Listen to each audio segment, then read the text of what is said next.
नमस्कार दोस्तों, बहुत बहुत स्वागत करता हूं आप सभी का अपने इस YouTube चैनल पे। और आज हम बात करने वाले हैं बृहस्पति देव के वक्री होने पे। बहुत ही महत्वपूर्ण वीडियो है ये, क्योंकि बृहस्पति देव 4 सितंबर 2023 को शाम को 7:39 पे वक्री होंगे और इनका वक्रत्व जो है इस वर्ष के अंत तक चलेगा, यानी कि 31 दिसंबर तक। तो ये समझ लीजिए कि बृहस्पति के वक्रत्व में ही आगे का पूरा साल गुजरने वाला है 4 सितंबर के बाद से। और जैसा कि हम जानते हैं कि शनि और गुरु ये दोनों ग्रह जब वक्री होते हैं, जैसा कि शनि अभी वक्री चल ही रहे हैं और गुरु भी वक्री हो जाएंगे, तो दोनों ग्रह जब वक्री एक साथ हो जाते हैं तो परिस्थितियां थोड़ी अलग हो जाती हैं। इसका व्यापक प्रभाव पड़ता है सभी के ऊपर। तो आज इसी की हम बात करेंगे। आप सभी की राशियों की भी बात करेंगे कि उन पे क्या प्रभाव पड़ेगा, किसके लिए क्या लेके आ रहे हैं बृहस्पति देव और किसको किस चीज़ के लिए थोड़ा सावधान रहने की ज़रूरत है। इसके अलावा देश और दुनिया पर भी पड़ रहे प्रभाव की थोड़ी सी चर्चा करेंगे। दोस्तों, पहले बृहस्पति के बारे में वैसे तो हमने अपने बहुतेरे वीडियोस में आपसे चर्चा की है और आप सभी को याद भी होगा, लेकिन फिर से एक बार just for sake of revision मैं आपको बता दूं कि बृहस्पति देव सभी 9 ग्रहों में सबसे ज़्यादा शुभ ग्रह का दर्जा पाते हैं और जो आपकी जगत कुंडली होती है उसमें 9वें भाव यानी कि भाग्य भवन के स्वामी बनते हैं और द्वादश स्थान यानी कि भोग के भवन के स्वामी बनते हैं।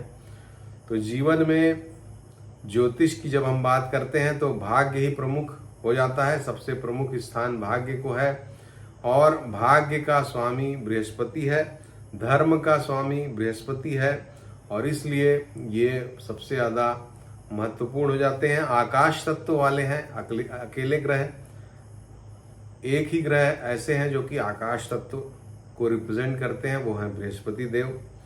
और ये देखा गया है अपने व्यक्तिगत मेरा जो ज्योतिष का अनुभव है उसके आधार पर मैं कह सकता हूँ कि जीवन के जो भी बड़े कार्य होते हैं, चाहे वो शादी ब्याह का मामला हो, चाहे वो संतान प्राप्ति का मामला हो, बड़े मात्रा में धन की प्राप्ति हो, प्रमोशन हो, नौकरी लगना हो, इस तरह के सभी कार्यों में बृहस्पति देव का जब तक आस्पेक्ट या कोई शुभता उनके द्वारा प्रदर्शित की जाती है तभी वो कार्य संपन्न होता है ज्योतिष में, तभी वो कार्य हो पाता है कुंडली में। तो बृहस्पति देव इतने ज़्यादा शुभ ग्रह हैं और आपकी कुंडली के कम से कम 5 से 6 भावों को के कारकत्व उनके पास हैं।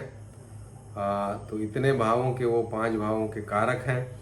तो इस प्रकार बृहस्पति देव बहुत ही महत्वपूर्ण हैं और चाहे हम जितना भी बृहस्पति को लोग उसकी शुभता पे प्रश्न चिन्ह भी बहुत सारे एस्ट्रोलॉजर्स लगाते हैं, लेकिन अंततो गत्वा बृहस्पति की शरण में आए बिना ज्योतिष संभव नहीं है। तो ये बृहस्पति देव अब 4 सितंबर को वक्री हो रहे हैं और गोचर में भी इनका बहुत प्रभाव होता है। गोचर के प्रभाव की ही हम आज विवेचना कर रहे हैं और जिस दिन 4 तारीख को बृहस्पति देव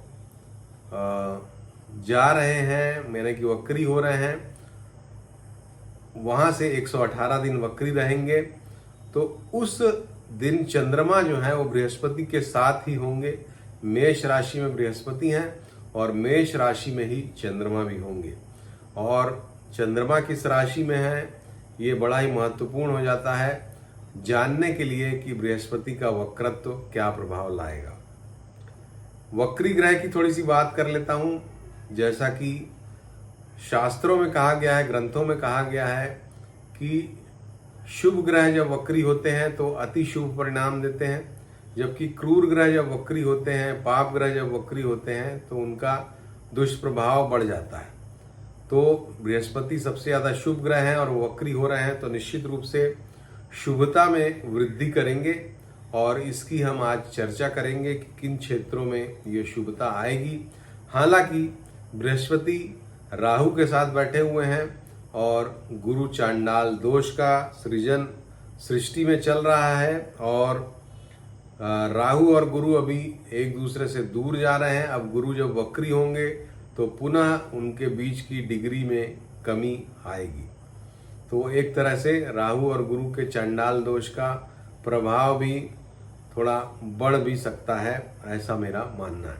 तो इस सभी बैकग्राउंड के साथ आइए अब बात करते हैं कि देश और दुनिया पे बृहस्पति के वक्री होने का क्या प्रभाव पड़ेगा। तो मेष जो जगत लग्न है उसमें बृहस्पति देव का वक्री गति से चलना कहीं ना कहीं दुनिया में धर्म के प्रभाव को बढ़ाएगा, दुनिया में स्टडीज के, उच्च शिक्षा के प्रभावों को बढ़ाने वाला होगा।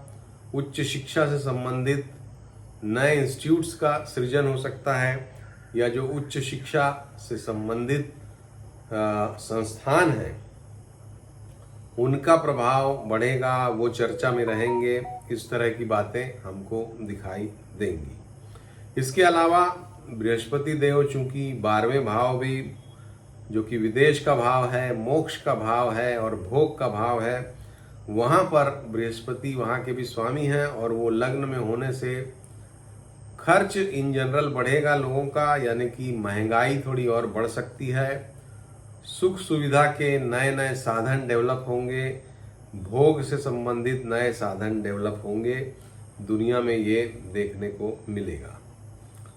इसके अलावा जैसा कि गुरु और शनि दोनों ही वक्री चलेंगे अभी कम से कम 3 महीने तक, और इस दौरान जब 2 ग्रह वक्री हो जाते हैं और कोई तीसरे ग्रह भी वक्री होंगे तो सृष्टि पर उसका नकारात्मक असर भी पड़ता है। और इस दृष्टिकोण से ये जो समय है ये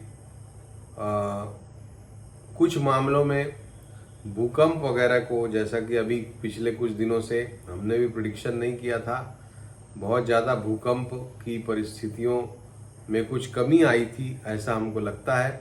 लेकिन सितंबर से लेकर दिसंबर का जो समय है ये भूकंपों के लिए काफ़ी खतरे वाला रहेगा। तो ये नकारात्मक एक खबर रहेगी गुरु के वक्री होने से। गुरु जब वक्री हो रहे हैं तो चंद्रमा, जैसा मैंने बताया, मेष राशि में संचरण करेंगे और मेष राशि में ही चंद्रमा का संचरण ये बताता है कि एक तरह की अस्थिरता का माहौल दुनिया में इस दौरान रहेगा। सितंबर से लेकर दिसंबर तक एक तरह की अस्थिरता, क्योंकि चंद्रमा जहां भी बैठते हैं उस चीज को थोड़ा सा मूवमेंट में ले आते हैं या अस्थिर भी कर देते हैं, एक स्थायित्व में कमी ले आते हैं चंद्रमा। तो जब मेष लग्न में चंद्रमा बैठ जाएंगे और गुरु उसी समय ट्रांजिट करेंगे, वक्री होंगे, तो निश्चित रूप से एक स्थायित्व में दुनिया के कुछ कमी आएगी, कुछ ऐसी परिस्थितियां बनेगी कि जो दुनिया को अस्थिर करे। तो ये भी हमको देखने को मिलेगा। मेरी बातें काफ़ी पूर्व में हैं, अभी 4 सितंबर को लगभग 1.25 से 1.5 महीने का समय बाकी है और मुझे कोई भी बैकग्राउंड नहीं मालूम है। और ये मेरा प्रेडिक्शन जो मैं बोल रहा हूँ ये देखिएगा पूरी तरह से सही सिद्ध होगा, और जब सिद्ध होगा तब आपको ये रियलाइजेशन होगा, तब आप उसको लिंक करके देखेंगे। ज्योतिष में हम घटनाएं नहीं बता सकते हैं, लेकिन किस तरह से चीज़ें हो सकती हैं उसका कुछ आपको आइडिया दे सकते हैं, और वही मैं करने का प्रयास करता हूं। मैंने पहले के भी अपने जो वीडियोस हैं, महिलाओं के प्रति अत्याचार बढ़ेगा, इस तरह के प्रेडिक्शन किए थे। मंगल और शुक्र की युति का जो वीडियो था, और आप देखिए कि मणिपुर हिंसा पे कितने भयंकर वीडियोस आ रहे हैं, और ये मंगल और शुक्र की युति के परिणाम स्वरूप हैं। मैंने ये भी कहा था इस युति के कारण कि जो एनर्जी है उसका असामान्य वितरण होगा, और आप देखिए जैसे गुजरात में एक दिन में 8 इंच वर्षा 4 घंटे के अंदर हो गई, और कुछ जगहों पे वर्षा बहुत कम हो रही है, नहीं के बराबर हो रही है। तो इस तरह की बातें सृष्टि में मंगल और शुक्र की ये युति कर रही है, और ये युति अभी भी बनी हुई है। तो दोस्तों, ये जो गुरु का वक्री होना है, जैसा मैंने बताया, सामरिक मामलों में इस तरह की परिस्थितियों को जन्म देगा कि दुनिया में अस्थिरता का माहौल बढ़ेगा। जैसे कि इसका एक एंगल ये हो सकता है कि जो युद्ध चल रहा है रशिया और यूक्रेन के बीच, वो अभी कुछ चर्चा उसकी कम है, थोड़ी चीज़ें स्टेबलाइज हो गई हैं, तो वो फिर से डिस्टेबलाइज सितंबर से आपको होती हुई दिखाई दे सकती हैं। और सितंबर से दिसंबर तक का समय उस पर आपको देखने की ज़रूरत पड़ेगी, आप उसको ऑब्जर्व कीजिएगा। इसके बाद राजनैतिक मामलों में, क्योंकि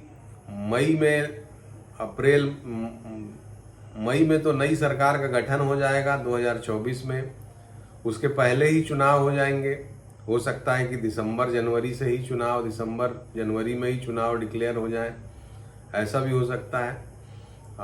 कुछ ग्रहों की परिस्थितियां, जैसा मैंने नई संसद के बारे में कहा था कि दिसंबर के बाद उसमें परिवर्तन दिखता है, तो हो सकता है कि दिसंबर में पुरानी संसद को भंग किया जा सकता है। ज्योतिषीय आधार पे मैं ये कह रहा हूँ, टोटली मेरा ज्योतिषीय आकलन है, तो उस आधार पर हो सकता है कि जनवरी वगैरह में चुनाव हो जाए, जनवरी फरवरी में चुनाव हो सकते हैं। उस दृष्टिकोण से ये गुरु का वक्री होना काफी महत्वपूर्ण है, क्योंकि सितंबर से दिसंबर इस दौरान गुरु वक्री रहेंगे, और जो भी राजनीति का खेल होगा वो इसी दरमियान होगा। और जैसा कि भाजपा की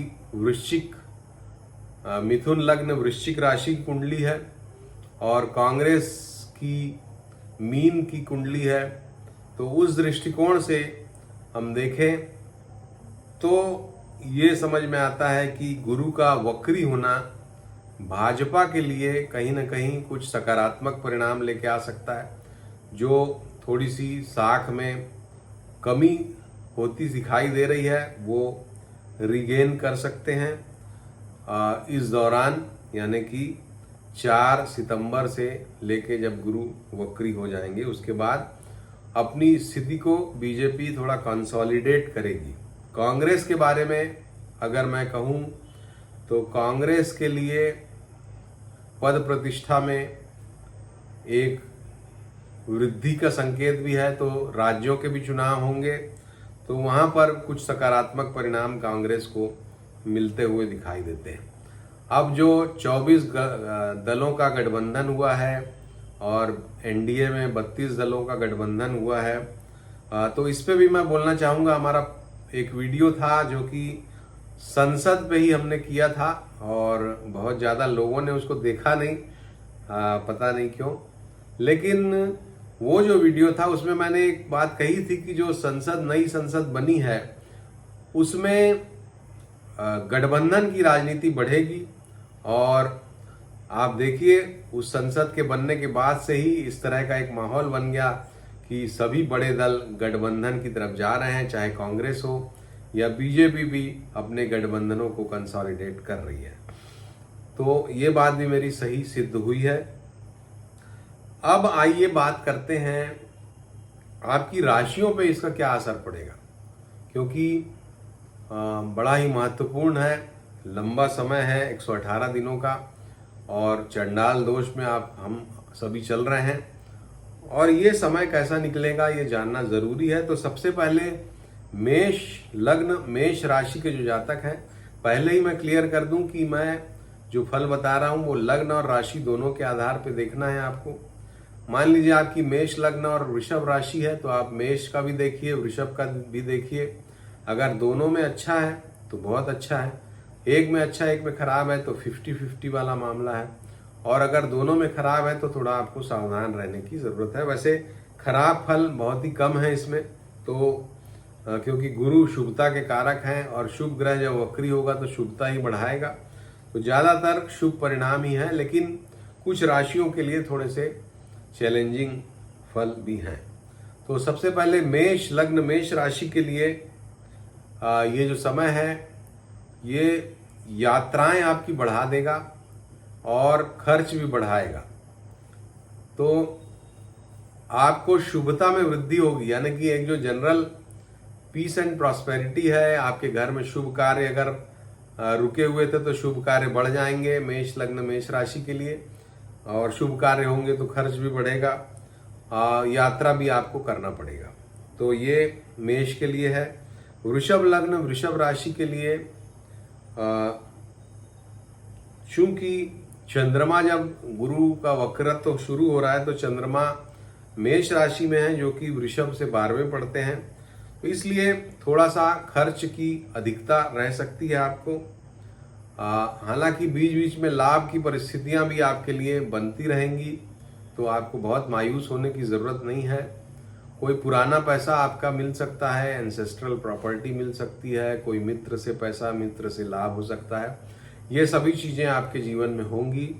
इसके अलावा खर्च भी आपका बढ़ेगा। घर में कोई बड़ा मांगलिक कार्य आपके भी हो सकता है। मिथुन लग्न मिथुन राशि के लिए कार्य क्षेत्र में पुनः परिवर्तन के योग बन सकते हैं। कार्य क्षेत्र में कोई पुनरावृत्ति हो सकती है, जैसे कि पहले जो काम कर रहे थे अब फिर वही काम करना पड़े आपको, इस तरह की बात हो सकती है। साथ ही लाभ आपका बढ़ेगा, तो आपके लिए बढ़िया है ये समय, और आपकी स्थितियों को कंसोलिडेट करने का ये समय है मिथुन के लिए। कर्क लग्न कर्क राशि के लिए ये जो समय है ये पद प्रतिष्ठा को बढ़ाएगा और भाग्य वर्धक समय रहेगा ये। अगर कोई हायर स्टडीज में आपकी अड़चन रुकावट थी तो वो दूर होगी। अच्छा सकारात्मक परिणाम ये देगा। दूर देश की यात्रा भी आपकी हो सकती है। विदेश वगैरह पढ़ने जाना चाहते हैं या कोई भी नौकरी के लिए जाना चाहते हैं तो वो आपका कार्य सफल होगा। सिंह लग्न सिंह राशि के लिए ये भाग्य को तो बहुत बढ़ाएगा, लेकिन स्वास्थ्य में कुछ चैलेंजेस आपके ला सकता है, तो उस मामले में आपको थोड़ी सावधानी रखनी चाहिए। खास करके जो ग्लैंड्स के प्रॉब्लम है, लीवर से संबंधित प्रॉब्लम है, पेट से संबंधित प्रॉब्लम है, इसमें आपको कुछ समस्याओं का अनुभव हो सकता है सिंह लग्न सिंह राशि के लिए। अगली कन्या लग्न कन्या राशि, जिनके लिए वक्रत्व के समय चंद्रमा अष्टम स्थान में थे, तो उनको कुछ विशेष चैलेंजेस का सामना करना पड़ सकता है। हालांकि परिवार के मामले में कुछ सकारात्मक है, लेकिन सेहत के मामले में आपको कुछ नकारात्मक परिणाम ये दे सकता है। तो वाहन चलाने में सावधानी रखें, पेट से संबंधित रोगों के प्रति सावधानी रखें। ये समय आपको थोड़ा अलर्ट रहने का है, अपनी हेल्थ का ध्यान रखें। मोटापा आपका बढ़ सकता है, इन सब चीज़ों का ध्यान रखें। तुला लग्न तुला राशि के लिए ये शत्रुओं पे विजय का समय है। हालांकि स्वास्थ्य पे आपके भी असर हो सकता है। कोई पुरानी बीमारी जागृत होकर फिर से सामने आ सकती है, तो अपनी मेडिसिन वगैरह ठीक से लें, डॉक्टर से एडवाइस ले सकते हैं और अपनी सेहत का ध्यान रखें। बाकी आपके लिए ये यात्राएं कराएगा, आसपास की छोटी यात्राएं कराने वाला समय रहेगा। जो लोग मार्केटिंग वगैरह का बिजनेस करते हैं उनके बिजनेस को बढ़ाएगा। वृश्चिक लग्न वृश्चिक राशि के लिए ये जो समय है ये संतान को लाभ दिलाने वाला होगा, प्रसिद्धि को बढ़ाने वाला होगा, और साथ ही कुछ अचानक रोग की परिस्थितियां भी ये लेके आ सकता है। उसमें विशेष करके कफ से संबंधित रोग हैं, मोटापे से संबंधित रोग हैं, उनके प्रति आपको सावधानी रखने की ज़रूरत है। धनु लग्न धनु राशि के लिए ये अच्छा सफलतादायक समय रहेगा। इसमें आपको संतान को भी काफ़ी लाभ होगा और आपको भी काफ़ी लाभ होगा। मकान वगैरह बनाना चाहते हैं, चेंज करना चाहते हैं, वो आपका काम हो जाएगा। अगर आप अपने जीवन में कोई भी परिवर्तन करना चाहते हैं तो उसके लिए ये समय सकारात्मक हो सकता है। कुंडली अपनी जरूर उस पर विचार करिए, क्योंकि ये जनरल फल है और कुंडली का असर पड़ता है। जो महादशा आपकी चल रही है उसका भी असर पड़ता है। महादशा सकारात्मक है तो अच्छी बात है, नकारात्मक है तो फिर इतना अच्छा फल नहीं मिलेगा। मकर के लिए जब ये ट्रांजिट जब वक्री हो रहा है गुरु, तब चंद्रमा जो है वो चौथे स्थान में है, तो उनको भी काफ़ी चैलेंजेस का सामना करना पड़ेगा। यात्राएं उनकी बढ़ेंगी और वाहन चलाने में थोड़ी सावधानी रखें। वाद विवाद से बचने की ज़रूरत है। कुंभ लग्न कुंभ राशि के लिए ये जो संचरण है, ये जो वक्रत्व है, ये वाणी में सकारात्मकता लाएगा। आपकी परिवार में कुछ शुभ परिणाम लेके आ सकता है। परिवार में वृद्धि हो सकती है। आपके धन की भी प्राप्ति ये करा सकता है। मीन लग्न मीन राशि के लिए भी ये जो है परिणाम धन प्राप्ति का होगा। साथ ही पद और प्रतिष्ठा में वृद्धि के भी पूरे पूरे संकेत हैं। तो ये रहा आपके लिए इस परिवर्तन का फल। गुरुदेव वक्री हो रहे हैं, कोई मामूली बात नहीं है, इसलिए अधिकांशतया सकारात्मक फल हैं, कुछ नकारात्मक फल हैं। लेकिन एक बात कहना चाहूँगा जो मैंने पहले भी कहा कि आपकी कुंडली और उसमें जो दशाएं चल रही हैं उसका निश्चित रूप से असर पड़ता है। ये जनरल फल है और जनरल फल पूरी तरह से वेस्टफुल भी नहीं है, इसका भी असर पड़ेगा। लेकिन महादशा और अंतरदशाएं जो आपकी चल रही हैं और आपकी कुंडली में जो ग्रह बैठे हुए हैं उनका भी असर पड़ेगा। तो ये था आज का हमारा वीडियो। अगर आपको पसंद आया हो तो ज़रूर लाइक करिए, शेयर करिए। हमारा चैनल सब्सक्राइब नहीं किया तो सब्सक्राइब करिए और हमसे जुड़े रहिए। नमस्कार।